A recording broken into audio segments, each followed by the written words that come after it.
అధ్యక్షుడు ఎందుకంటే వేగి రాధాకృష్ణ గారు ప్రాపర్టీ 2014లో హైకోర్టులో వేసి వాయిదాలు నడుస్తుంది తప్ప ఆయనకు 2023లో తీర్పు వచ్చింది. కానీ దురదృష్టం ఏంటంటే జీవీఎంసీ కమిషనర్లు మారుతున్నారు తప్ప జోనల్ కమిషనర్లు లంచాలు తీసుకొని అవతల పార్టీ ఫేవర్ చేస్తున్నారు. ఇది ఎంత దురదృష్టం అంటే విశాఖపట్నం ఆర్థిక రాజధాని విశాఖపట్నంలో ఈవేళ ఇలా వ్యవహరిస్తున్నారంటే ఏం చెప్పాలి అర్థం కావట్లేదు. రేపు ఆ రామకృష్ణ కూలిపోతే 100 మంది చచ్చిపోతారు. దీనికి బాధ్యత జీవీఎంసీ వహిస్తుందా రాష్ట్ర ప్రభుత్వం వహిస్తుందని చెప్పి అడుగుతున్నాం. ఎందుకంటే మీరు న్యాయం చేయకపోతే చర్యని చెప్పండి. ఈవేళ ఆర్డర్ వచ్చి 9:30 అయింది, ఆర్డర్ వచ్చి మేయర్కి ఇంప్లిమెంట్ కాలే. మేము ఇప్పుడే మేయర్ని కలిసాం, మేయర్ గారు చాలా స్పందించారు. నేను మొన్నే మేయర్ అయ్యాను.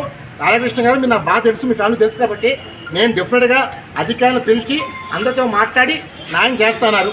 ఓకే టేక్ ఓన్ ఏమన్నాం, మేమేమి ఇమీడియట్గా మేము కూర్చోలే. మాకు కావాల్సిన న్యాయం కావాలి, ఈయన ప్రాపర్టీని అప్పచెప్పాలి. అంతేగాని ఎవరో ట్రెస్పాస్ చేసి ఎవరో ఒక బిల్డింగ్ కట్టుకుని ఆక్రమణ చేస్తుంటే జీవీఎంసీ నిద్రపోతుంది.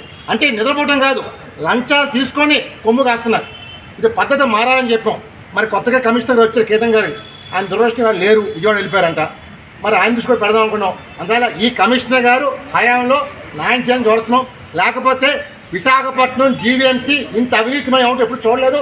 అంటే అవినీతి కొమ్ము కాస్తుంది జీవీఎంసీ కార్పొరేషన్. అతను మేయర్ గారు న్యాయం చేస్తానని చెప్పారు. డెఫినెట్గా ఆయన కోసం చూస్తాం. జరగకపోతే మాత్రం నమ్మకం ఉంది కరెక్టే. అక్కడ ప్రాణాలు పోతే జీవీఎంసీ బాధ్యత వహిస్తుందా రాష్ట్ర ప్రభుత్వం ముఖ్యమంత్రి గారు బాధ్యత వహిస్తారని అడుగుతాం. అదే తక్షణం న్యాయం చేయమని కోరుతున్నాం.